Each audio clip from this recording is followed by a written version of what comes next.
Salut à tous, c'est Minou, j'espère que vous allez tous très bien. Donc voilà, aujourd'hui nouvelle vidéo, tout simplement on va faire l'avant-match de la Tunisie qui les opposera à la Guinée équatoriale. Donc voilà, le match se déroulera le samedi 17 juin à 17h heure française. Donc voilà, j'ai vraiment hâte d'avoir ce match, de voir ce match, etc.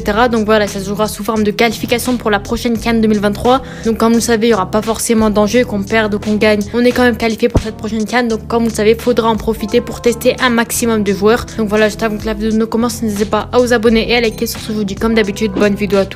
Donc voilà, on a récemment eu la liste, comme vous le savez, de la Tunisie, de la part de Jalel Kadri, etc.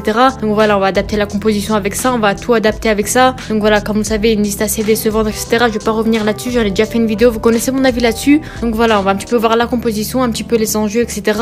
Donc voilà, on va premièrement commencer avec la composition la plus probable. Et celle aussi, j'ai un petit peu rajouté ma personnalité et celle que j'aimerais un petit peu plus voir que d'autres. Et voilà, on va commencer avec ma composition, bien entendu, sous forme de 4-3-3, bien sûr, assez offensif, assez défensif. Donc voilà, ça reste la Guinée équatoriale et je pense qu'il faut aller gratter un maximum de buts avec Aymen Dahmen dans les cages, bien entendu. Gardien qui, je pense, faudra vraiment préparer pour ce choc face à l'Algérie. Je pense que ça sera sûrement le titulaire face à l'Algérie, celui qui mérite le plus. Donc voilà, faudra le préparer, déjà le mettre dans l'esprit de l'équipe nationale et tout simplement le faire un petit peu jouer, tout simplement pour qu'il prenne l'habitude.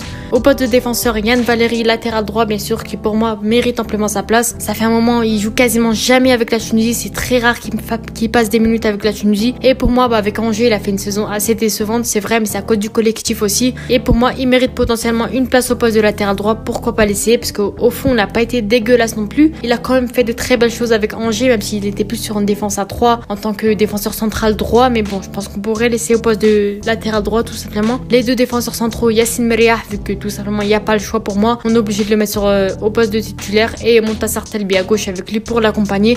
Qui pour moi, Montassar Talbi est l'un des meilleurs défenseurs centraux de Ligue 1, tout simplement. Et pour moi, il doit gouverner cette défense, normalement, tout simplement tout maîtriser. Et voilà, montrer un petit peu, apporter son expérience, etc. du championnat européen. Et Ali Habdi à gauche, tout simplement pour combler l'absence de Ali Mahloul. Je pense que pour Ben Ouanez, c'est un petit peu trop tôt. Pour Oussama Haddadi, c'est un petit peu trop tôt. Donc voilà, Ali Habdi pour moi, qui a été très bon durant les derniers matchs de la Tunisie. Et pour moi, il a montré un petit peu de quoi il est capable. Les milieux de terrain, je pense qu'on pourrait évoluer avec un milieu défensif et deux milieux centraux, voire offensifs justement. Avec Laidouni, milieu défensif ou central, à voir un petit peu comment il pourrait fonctionner dans ce jeu. Hannibal Mejbri au poste de milieu central, accompagné de Oussama Habib, le jeune milieu de terrain de l'Étoile de Sahel qui est totalement très bon cette saison. Et pour moi, il pourrait mériter cette place de titulaire pour voir un petit peu comment il va s'adapter avec les nouveaux joueurs de la Tunisie, parce que lui, c'est sa première sélection, première convocation. Et pour moi, on doit forcément le tester sur cette prochaine confrontation. Du côté d'Hannibal Mejbri, on le connaît très bien. Il mérite amplement sa place. En plus, au vu des milieux de terrain qui ont été sélectionnés, il voit qu'il n'a pas forcément le choix de le titulariser parce que c'est l'un des plus méritants de cette liste. Et voilà, maintenant on passe aux attaquants. Bien sûr, là, il y avait beaucoup de débats parce qu'il y avait beaucoup d'attaquants, etc.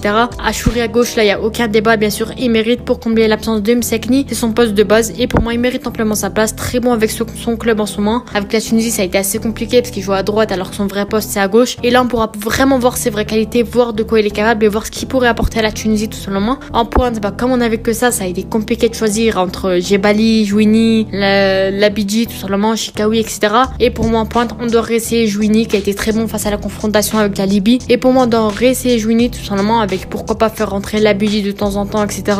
Donc voilà, ça reste très intéressant de tester Jouini, voir ses vraies qualités parce qu'on l'a vu face à la Libye, mais on n'a pas forcément vu sur plusieurs matchs d'affilée. Et Jebali, pour moi, il a un petit peu passé son temps. Certes, il est assez bon avec son club au Japon, il est assez bon avec la Tunisie, mais pour moi, on doit tester de nouveaux joueurs, assez jeunes joueurs qui s'expriment dans le championnat tunisien ou peu importe, mais qui sont vraiment très bons. Et à droite, cette fois-ci, il n'y avait pas forcément le choix. Je voulais pas trop tester Anis Ben Slimane à droite parce que je trouve qu'il est pas si bon que ça. Il est plus milieu de terrain. On n'a pas Seyfoudine Kaoui, on n'a pas, pour moi, voilà, il y a Belarbi, ça va être compliqué aussi de le faire jouer au poste d'attaquant. Pour moi, on doit essayer de Mohamed Daoui, tout simplement le U20 qui pour moi mérite amplement sa place. Certes, sa Coupe du Monde U20, elle était assez mitigée, c'était assez compliqué, etc.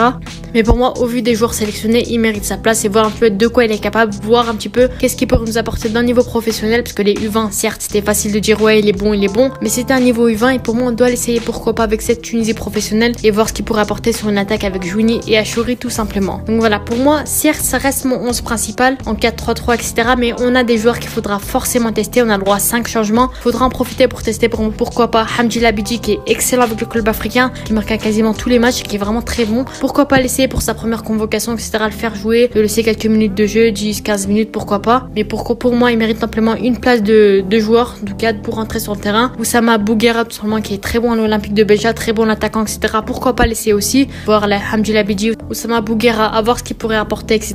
À voilà, Graham, tout simplement le défenseur de Sfax, pour moi pourrait mériter une passe aussi à la place de Merriah, etc. Là, il aura largement ses chances, vraiment. Pour moi, Merriah, il a rien apporté d'excellent cette saison, ça a été compliqué pour lui et assez mitigé avec l'Espérance du Tunis. Pour moi, il mérite sa place. Pourquoi pas jouer un petit peu, voilà, voir un petit peu ce qu'il pourrait apporter. Ils ont toute leur chance, les défenseurs centraux là, donc voilà, à voir ce qu'il pourrait apporter. Et on pourrait faire confiance aussi à Oussama Haddadi, voir un petit peu le retester tout simplement, parce que ça fait un moment qu'il a pas joué avec la Tunisie. Il joue pas dans un très bon niveau non plus, il joue en D2 allemande, donc voilà, c'est compliqué pour lui. Son niveau, il est assez mitigé, on sait pas s'il est aussi bon que ça, s'il est mauvais, voir ce qu'il pourrait donner, comment il s'améliorer, comment peut-être il a dégraissé, on sait pas. Donc voilà, tester Oussama Haddadi à la place de Ali Habdi, pourquoi pas aussi au poste de latéral gauche. Profiter qu'il n'y ait pas Ali Mahloul aussi pour qu'il ait un petit peu de minutes de jeu. Sinon, en soi, ce match, faudra se mettre dans le contexte de la CAN. Pour moi, ça reste un match très très intéressant parce qu'on sait, la Guinée équatoriale, ça reste une équipe piège. Certes, on gagne quasiment toutes les confrontations face à eux, mais pour moi, on doit retester sur un terrain qu'on connaît pas forcément en Guinée justement. Et pour moi, ça reste très intéressant qu'on joue pas à Radès, un petit peu voir ce que nos joueurs pourraient apporter dans un pays comme celui-ci, sur les terrains comme ceci, tester des joueurs, tester la meilleure composition possible qu'on pourrait apporter sur cette prochaine Coupe d'Afrique, même si la liste ce sera pas du tout ça pour la Coupe d'Afrique. Enfin, Inch'Allah, j'espère que ce sera pas le cas, mais en tout cas, je pense que ça reste un match très très intéressant. On pourrait tester de nouveaux joueurs, des nouvelles tactiques, tester de nouvelles choses justement, vu que ça reste pas une très très grosse équipe non plus. Je respecte la Guinée équatoriale, mais je sais qu'on pourra tester de nouvelles choses, en profiter, s'amuser, etc.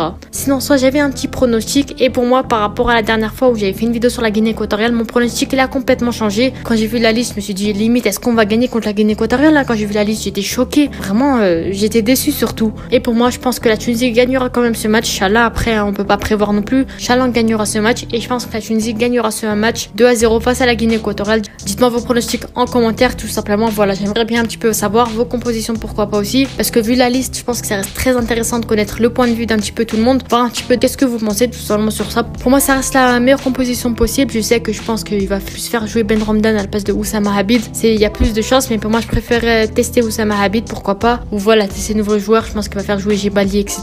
Peut-être pas Mohamed Daoui titulaire. Donc voilà, c'est des choses comme ça. Je pense pas que ce sera une composition comme celle-là, mais pour moi, ça reste la plus intéressante à voir. Je pense qu'il va mettre Keshreda aussi à la place de Yann Valéry, etc. Voilà, changer plein de choses comme ça. Donc voilà, dites-moi en commentaire un petit peu vos avis sur ce prochain match. Personnellement, j'ai vraiment hâte de le voir. Donc voilà, sur ce, n'hésitez pas à vous abonner et à liker. C'était Minou. Ciao.